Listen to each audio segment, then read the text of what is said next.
Bái pháp chứng cần mưa giảm mương chiến bên nông nước tàu giảm hải giảm nông mương chiến chiến trời và lê số mây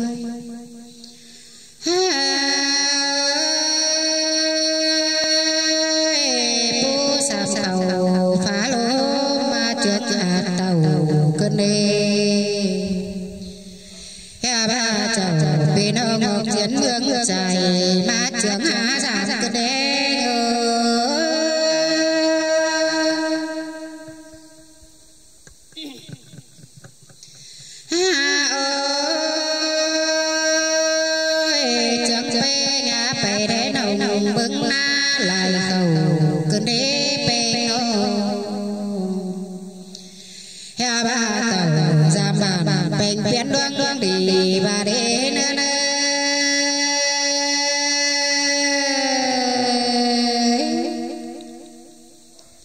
chẳngเป็นlà mương chân chờ em đi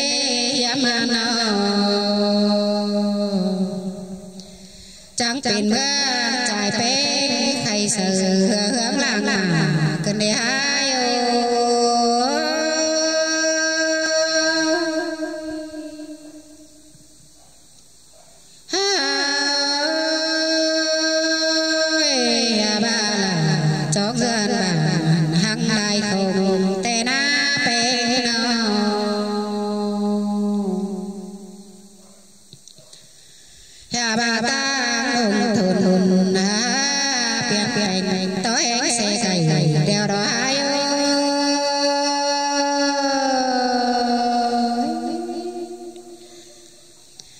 này là quá nam ôn thả xì đa má tin lầy đâu đi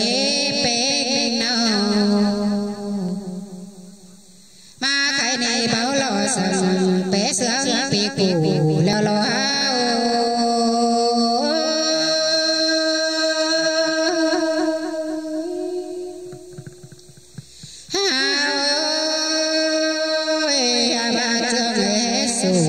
lịch đôi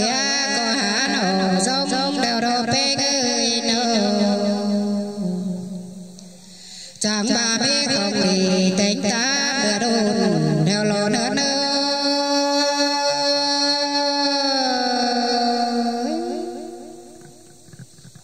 an ba bao chắc chỉ xí phôi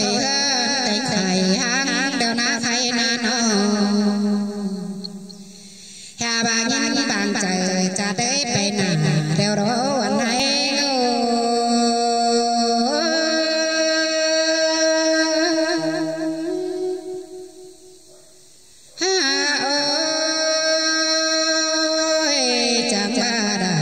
chẳng mà là quê ơi đâu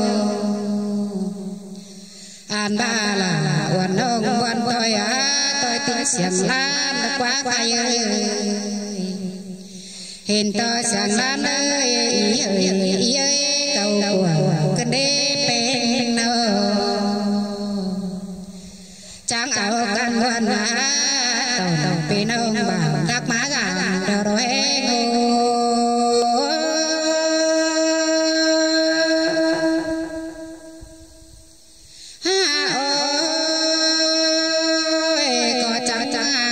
chân mắt tham quan ép hiên đầu nặng cơn đê bên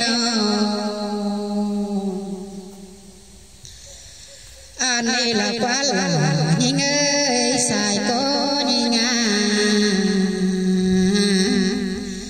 ôi ôi ôi hiện to nam bó dê băng đồng cô phê gầy mà cơn đê nữa ba cô khẩu nam chắn băng buồn nào qua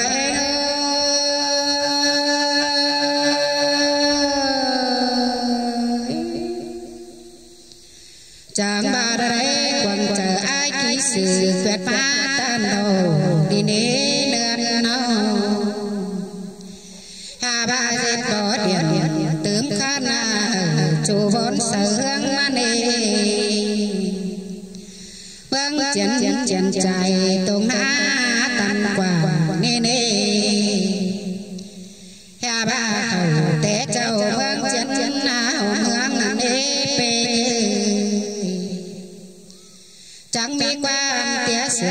tua mưa lại phùng tên á nữa